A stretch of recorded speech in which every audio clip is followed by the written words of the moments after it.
6. And then there's when acceleration is positive and negative and constant. Positive between 3 and 6, acceleration is negative between 0 and 2 and 6 and 7.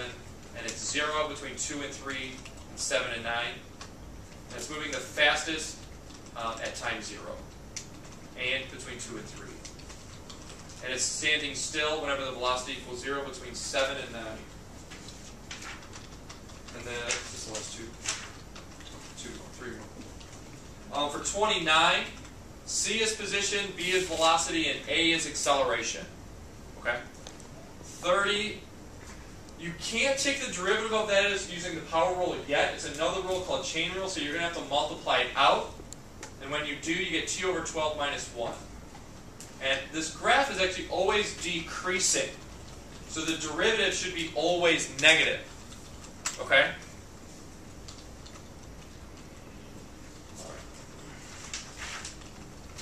30 is kind of like problems we were talking about yesterday. Only this is a sphere. You find the rate of change of the volume as the radius is changing. So the units on this rate is going to be cubic feet per foot. That's what the rate of change of the change in volume over change in radius.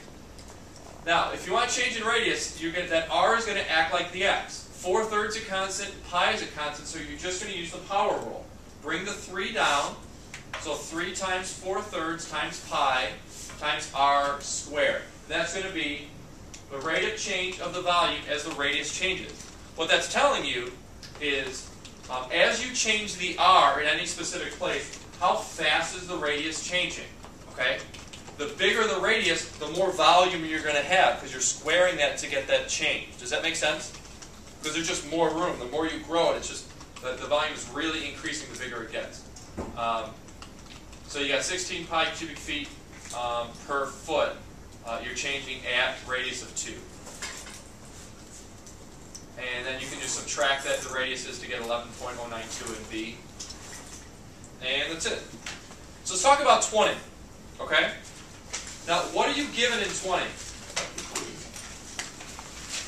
What is that an equation of?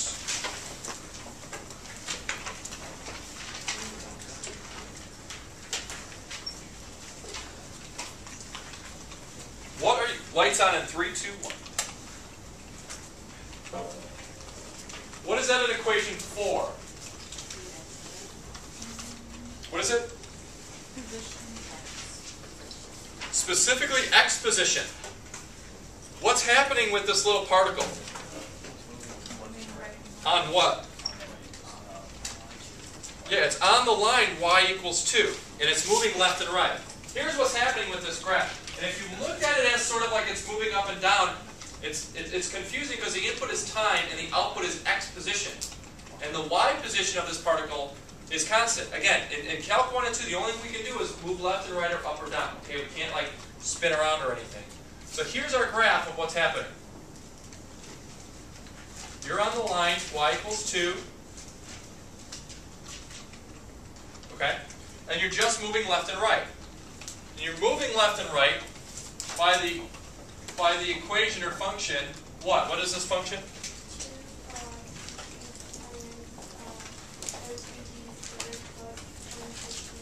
Plus what? Plus 22t minus. Okay. So graph this for me. Okay, now we just want this thing for time greater than or equal to 0.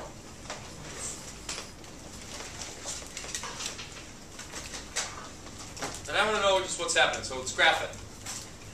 Graph the function.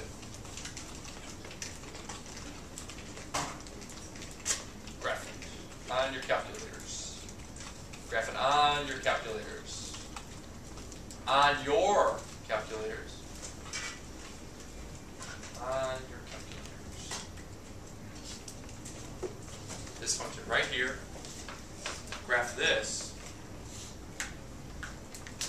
on your calculators. And you just want for time is greater than 0. So if you just want to look over there. But what's happening, can someone explain the motion of this particle? Like, where does it start?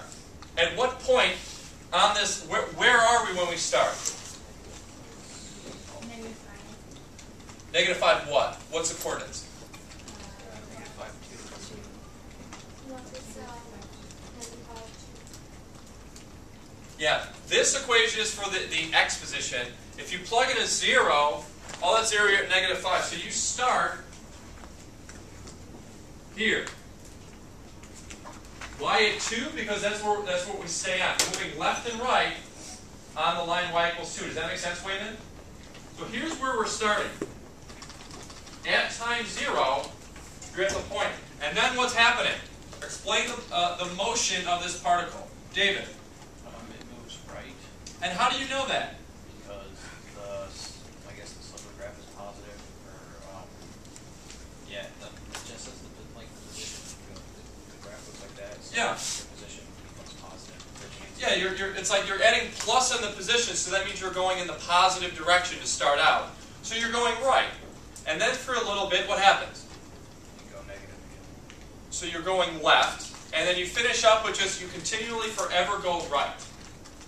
Does that make sense, transitioning from what that graph is showing to what's happening to your particle?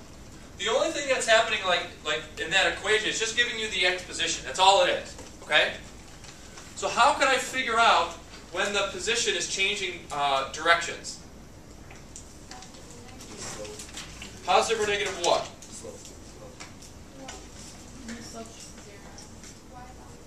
It changes direction when the rate of change equals 0. Yes?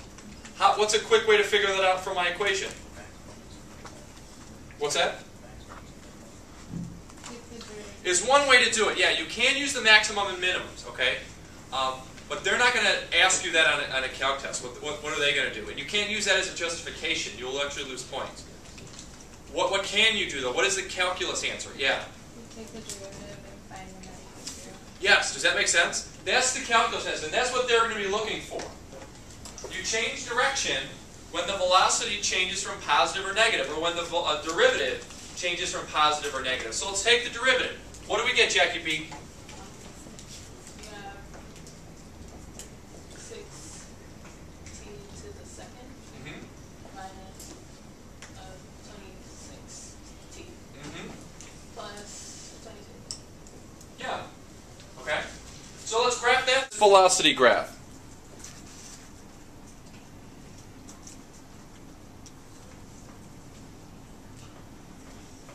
There's some random window. I did time as greater than 0, so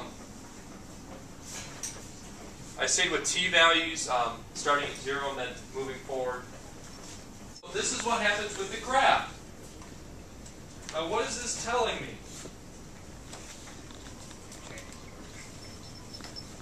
What is that graph telling me? Changes direction twice.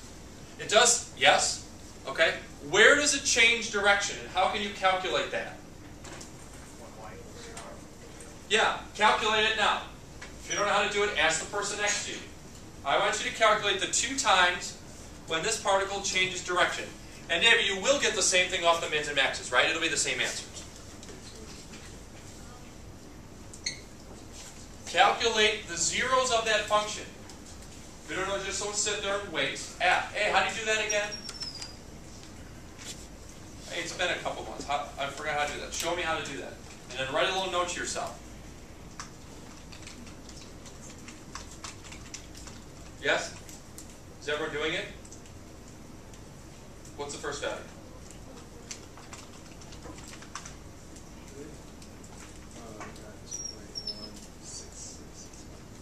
Okay, give me 3 decimal places, truncated around it. All your answers. What's the first time?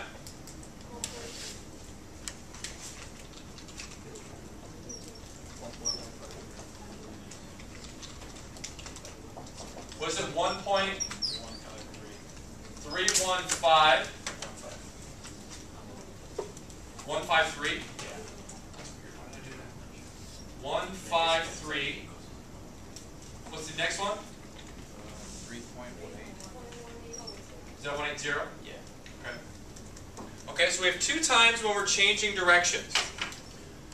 You start out, which direction are you going? What is this graph showing me? You start out going which direction and why? Why are you going positive to start out according to that graph? Yeah, the value, the y value